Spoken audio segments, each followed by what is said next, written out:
Good morning, everyone. I welcome you all to daily one word shorts. So let's learn today's word. This child is throwing some papers out of the window, and the word of the today is related to her action, and the word is defenestration.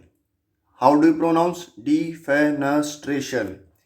Meaning देख सकते हैं the action of throwing something out of a window, किसी चीज़ को खिड़की से बाहर फेंकना, या और द एक्शन और process of dismissing someone from a position of power और अथॉरिटी, या किसी को सत्ता या अधिकार के पद से बर्खास्त करना। सेंटेंस में इसका यूज़ देख सकते हैं। Defenestration of garbage is a bad habit. कचरे को खिड़की से बाहर फेंकना एक बुरी आदत है। सेकेंड सेंटेंस देख सकते हैं। When the new corporate board was voted in, there was a massive defenestration of high level executives. जब नए कॉरपोरेट बोर्ड के लिए मतदान हुआ तो उच्च स्तरीय अधिकारियों का बड़े पैमाने पर अपना पद उनको छोड़ना पड़ा या उनको बर्खास्त किया गया।